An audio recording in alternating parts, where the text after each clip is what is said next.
pride and humility is certainly one of the big things here. Can we fill that out? Pride and humility. Let's state that.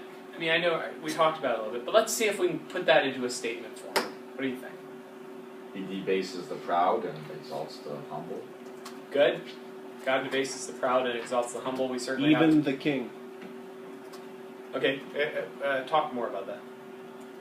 It doesn't matter your station in the world. Yeah. The Lord has the power to exalt or humble.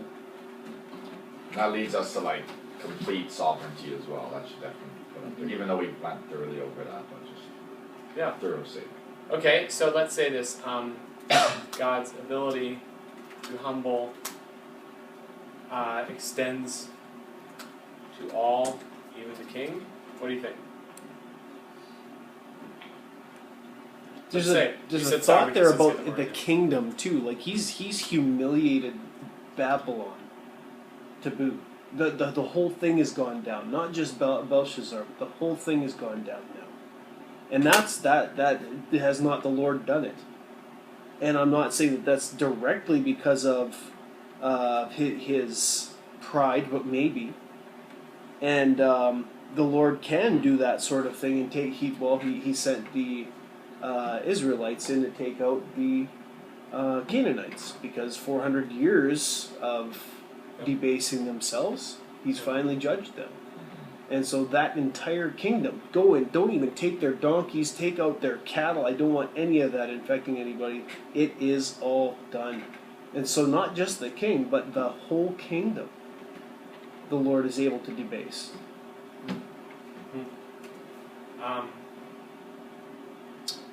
So let's see.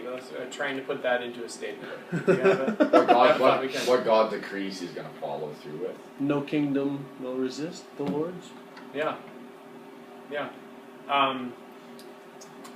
Let's see. I'll write both of those down. We will complete. No kingdom. No kingdom is above it. And one of the things I was getting from what you were saying is even the idea of and leadership effects. Or the king's choices have brought judgment on his people.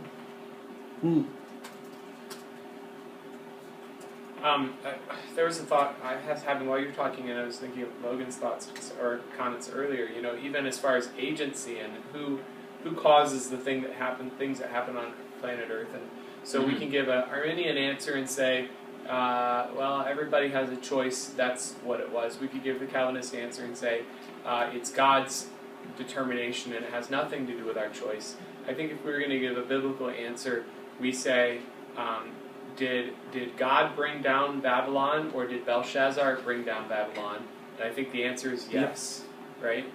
I mean, Belshazzar made a genuine, critical choice. He made an actual, honest choice. And also we can say, confess biblically, it's God who sets up kings and brings down kings. And so God was the one who caused the events of that night. God caused those events. So did Belshazzar. Those are the twin truths, that paradox almost, right? But they're both biblical, right? Yeah. And God will use whatever he wishes to do his will. Any kingdom, any man, any animal, any miracle. Say it again. In this case. Yeah. God will use whatever he wishes to do his will, semicolon. Any kingdom, any man, any animal, any miracle, ... And when you say any animal, Balaam. What's that? Balaam's Yes, donkey. for a second. I'm looking at that and I'm thinking of chapter 4 and putting both of those together. Any man, any animal, any man. Acting like an animal. Yeah. Good. I also see that God has a plan, and God just, his plan goes forward, and sometimes it seems like it might take a long time, but like now we're getting to the Medes and the Persians, right? So that was foretold, and God's plan goes forward. Nothing's going to change that. That's good.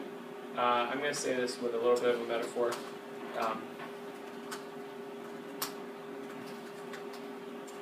Have you heard this statement?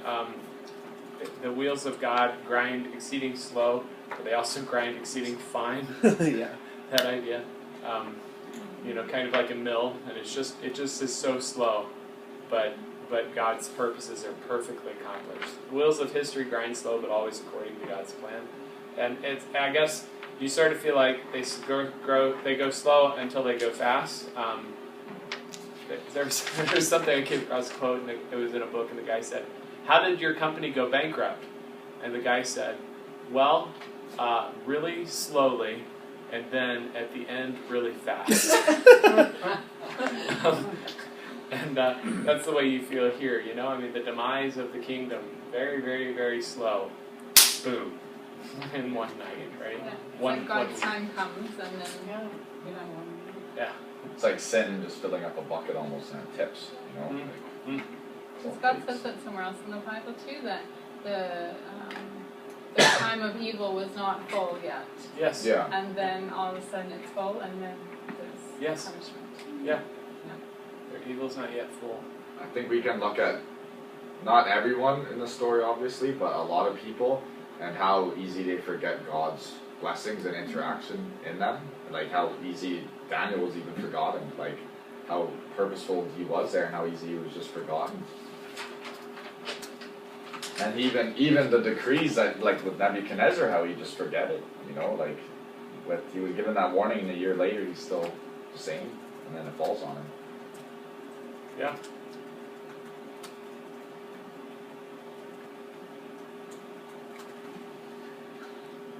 Great. I see again with that just the importance of teaching your children what God has done in your life, and so that they do not forget. And that goes forward. Yeah. Ending that off. Yeah. Daniel makes a big point, 22 to 24, in verses 22 to 24. It's not only foolish, but it's unreasonable to give honor to dumb idols. He makes them sound so stupid. Good. Okay, I want to say that the futility, is a better word, of the pagans' gods. Yeah, even the magicians and the Chaldeans, like, constantly just shown to be frauds. Yeah. No power, absolutely. Yeah. So yeah, it's really just a big glimpse of how, like, empty all those teachings are, practices are. Because this connects, doesn't it, with, we've seen this multiple times now, where chapter 2, they came and they said, nobody can interpret this except the gods. When the story's done and the contest is finished, the gods of the pagans even look very foolish, right? And it's my image which I set up, who is the God who is able to deliver you from my hand? At the end of the story, Nebuchadnezzar's confidence in his image and his attempt to push down the Hebrew God, it's been turned around in the opposite direction. So we've seen this already. And they're praising the gods, and then a few hours later the toast, right? Yeah. So that's another thing the gods didn't say there. Yeah, yeah. Oh, hey, I should mention this. One of the historians' records, I think I might have mentioned this before, but one of the historians records the Persians when they're getting ready to go into the city. Of course, if I remember right, I think the guy who's speaking is the guy. No, I think it's the general, and he's speaking, and he mentions the guy who's going to go in and kill the king. The guy who switched sides because his son was killed, that guy. Anyway, as he's giving the speech, one of the things he mentions to them is, okay, any group of men about to go into and fight a battle, they're scared, right? What's going to happen to us? And he says to them, just remember the Persian gods are stronger than the Babylonian gods.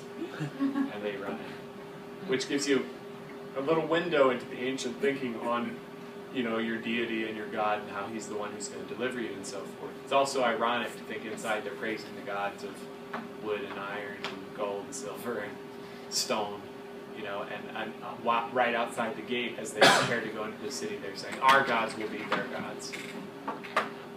They're all idols. They're all deceived. Yeah, I think, this part where the Queen says, there's a man in your kingdom in whom is the spirit of the Holy God, and in the days of your father, light and understanding and wisdom, like the wisdom of the gods. Like, is she referring to their gods, like the tin and bronze and that?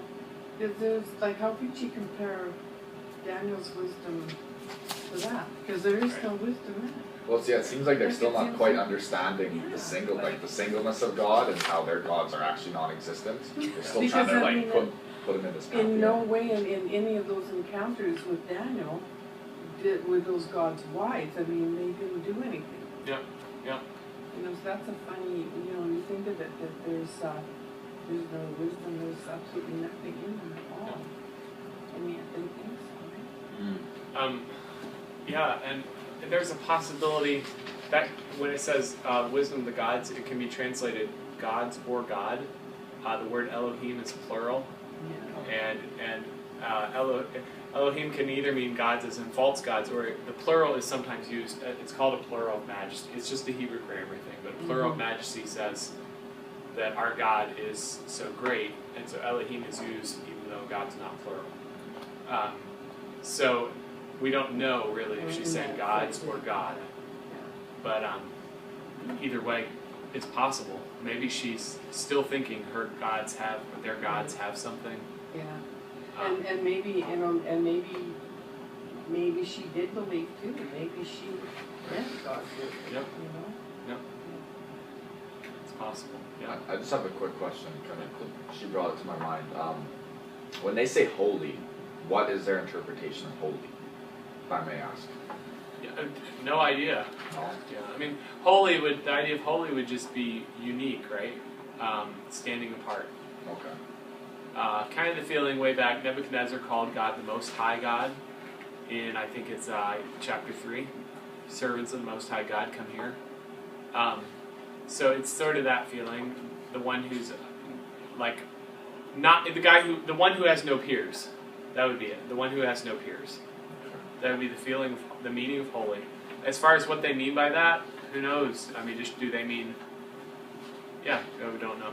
Okay. But I'm going to say it inclines us to think that, you know, one wonders if they're not thinking of a single God and unique, rather than just a whole bunch of gods, right? I mean, that holy would incline us to think that way. So. Yes, ma'am. As you were talking about the tree, okay, and you know, here's one part of that tree we're going to mold, and another part is going to be thrown in fire. And I just had written down, our God can't be molded, but He can and does mold. And Amen. how like this whole, I see this whole book as, you know, these. There's so many gods that have been molded, and you know, we should be so grateful that we can't mold our God. You know, He is unmoldable, right? I like it. That's really good. I'm trying to think how to state it. One of the things that makes me think that when you say this is back to chapter 4. He does according to what He does. He does according to His will in the army of heaven and the inhabitants of earth. God is in charge of everybody on planet Earth. He's also in charge of everybody up in heaven too. And so then you say, so where are the Babylonians' gods? Which sphere are they in? Well, they would definitely be on the inhabitants of Earth. In fact, they don't even count as inhabitants; they're rocks. they're not even in the upper story. If they were in the upper story, He'd be in charge of them, but they're not even there. They're in the lower story, and they're just rocks anyway. But I want to say what you're saying here in a good way. You said no one can mold God. Oh, I just said our God can't be molded, but He can and does mold.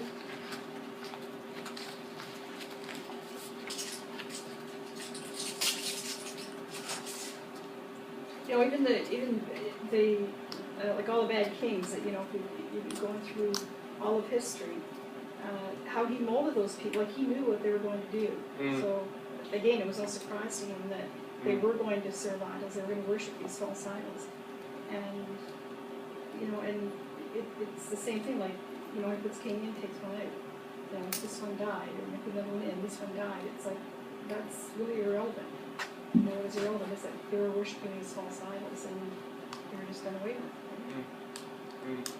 So even the bad, you know, he knows. I mean, I don't think it would be fair to say that he molds the bad as well. Yeah. Yeah. Good thoughts. And I think we could take also, because it's much of the same reasons why God put the Jews in the exile in the first place, that he's condemning all these kings too. So I guess that would go back to even towards what David said about there being no partiality. He obviously has more patience with his people, of course. But yeah, how far does that decree go back? Like Moses was talking about it, like if you continue this, God will take you out of this land. Right. Yeah. Yeah, we're going to get to this in chapter 9, Daniel's prayer. But in chapter 9, he's saying, you brought us into this exile, even as you told in all the way in the words of Moses. And if you trace those back, it's going all the way back into the Pentateuch, and incredible passage. We'll have to look at it together. In the Pentateuch, it's an incredible passage where God says, okay, if you will serve me, then I will bless you. Okay, but you're not going to serve me. You're going to fail. And when you do, then I'm going to judge you. And eventually you're going to be carried off into another place, another kingdom. You're going to be exiles there. And yet after a period of time has gone by, then I'll bless you and I'll bring you back. I mean, he lays out... Does he say it just like that? Really? Oh, yeah, really? we can look at it together. Okay. I mean, it's just laid out with in such a shockingly explicit way. It's saying basically this is the whole history of Israel. And I'll wait on that. We'll get to that when we look at chapter 9. But it's all laid out like that. So did Moses write that in the 2nd century too, or just checking? That would be interesting to know what they say to that, because you couldn't do that, right? There's no fair using plain reason. Yeah. That's not right. Liberals, aren't they exactly? They're Baptist liberals? No, they would be all over. I mean, so like United Methodists would be in this category. You know, some of them would be Episcopalians, Presbyterians. They come from every denomination. I mean, Southern Baptists are, you know, the more conservative denomination, large denomination in the U.S. right now. Well, there was a resurgence before they kind of came back. They were overrun with liberals in the Southern Baptist denomination.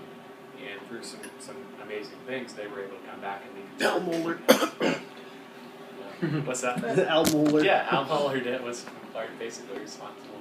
But then Daniel should just not be printed in our Bible. Right. If it's wrong. Well, like what the commentary says was like, well, you can't look at it like they're supposed to be spot on with history. You're just supposed to take some type of spiritual meaning out of it. And those are probably the same guys who look at Revelation. I forgot what that view is called, but they just think it's a bunch of poetry that's supposed to be applied to your life in some fancy way, you know? So... Idealists. Yeah, idealists, that's what it is, yeah. Yeah, and as far as the liberals go, one of the results of liberalism is the direction you head is instead of like, you need to get saved or you'll go to hell, it goes in the direction of, well, let's love each other and let's try to make the world a better place. But at some point it occurs to someone sitting in the congregation, why do I need a church to help me do that? And typically then, a church that goes liberal, there will be kind of a rising because people like to hear the message of, you know, you're wonderful and feel good about yourself. And after a period of time, the church will go down. So the Crystal Cathedral in California is one of the largest liberal churches. It probably is the largest liberal church that's ever been built. It's huge. It's incredible. And it's just been sold because they didn't have enough money.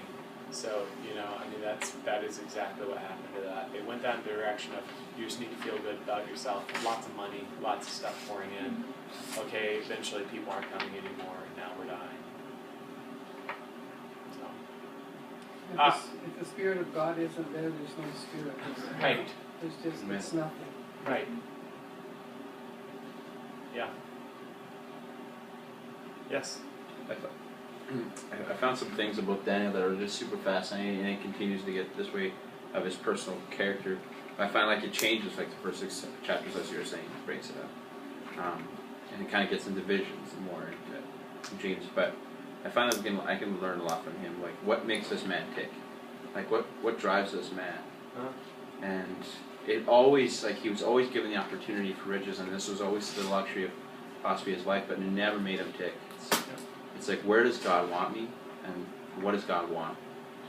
And so I don't know, maybe we can summarize it somehow, like, no soul of man can be satisfied until he comes to understand that true blessing is godliness with contentment. Something like that, along those lines. Or that verse, like, it's a fearful thing to fall into the hands of the living God, you know, like that verse with this chapter is kind of like the hand, get it? No. All right.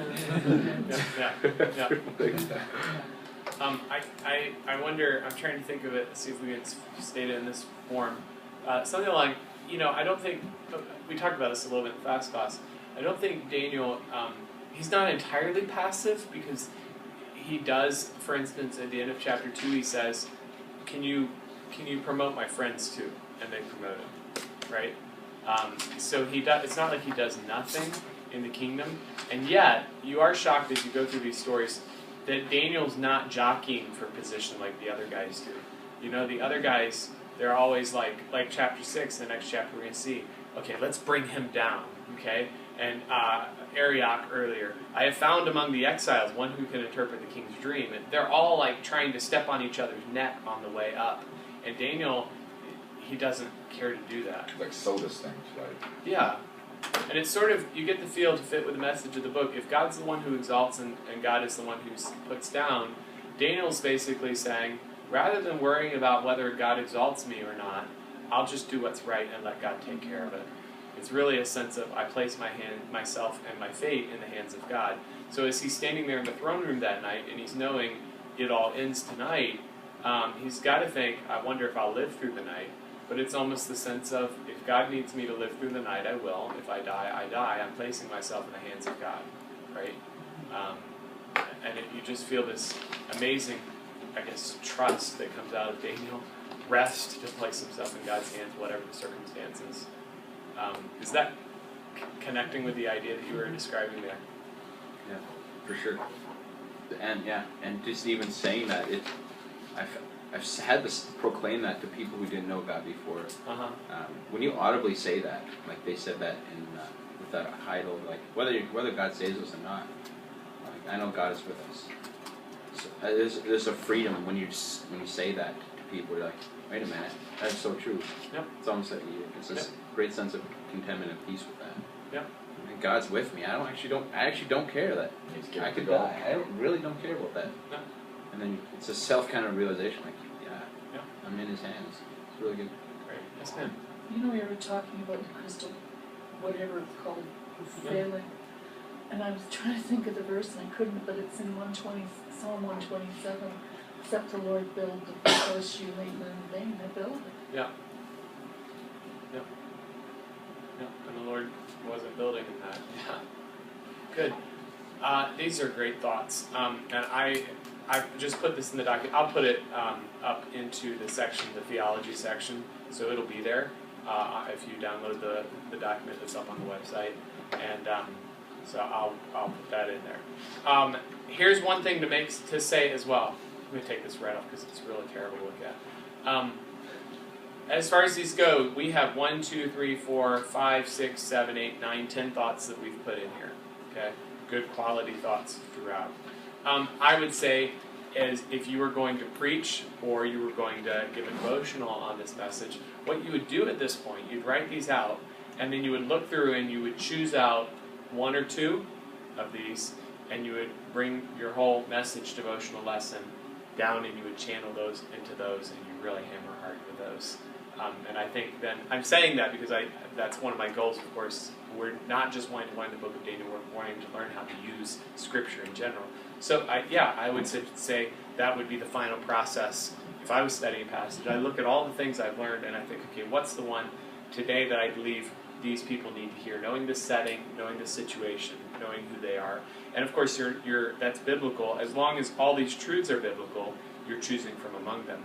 The important thing, though, you would want to look through some of these, I would say, are true ideas that are definitely in the passage. Others of them are ideas that are like the keynote of the passage, the core of the passage. These are the point of the passage. Basically, I say this, some of these, if you did not observe them, well, it's a shame, but you still kind of got the idea. There's other these, if you missed, like this one, for instance, you didn't read the passage, right? I mean, that's just central, okay? In my preaching, I'm shooting for going for the big ideas in the message. And if I have time to get to other things, that's great. But I want everybody who walks out the door that day to say, wow, God debases the proud and exalts the humble. That I want them to get that one, because that's just so critical and central, right? And if I have time to get to other ones, wonderful. So that's just a comment about turning these into sermons and so forth. This is a great exercise. I really enjoyed doing this. I'm glad we did that. And we should be dismissed. We went maybe 4 or 5 minutes over here, so my apologies for that. Looking forward to tomorrow night, and we'll plan to get through. We'll get through more than one chapter tomorrow night. The nice thing is, this is different than the fast class. We do have time, so that's good. We'll get through more stuff tomorrow night. This class went incredibly fast. Yeah. Thank you. That's like patting a teacher on the back. But it was good. It was very It's the best good. thing you can say to a teacher. All right, let's pray. Father, thank you for this time that we've been able to share together. Time does go fast because we're looking at your word, and it's eternal, and it's beautiful, and it changes lives. And thank you that we had this time together to fellowship in it. As we go home tonight, it's been a long day for all of us, and we're happy to get rest. Pray that you would give us good rest tonight. We can lay our heads down with good rest tonight, knowing that we're secure in your care of us. And we ask this in your Son's name and for his sake. Amen. Yeah.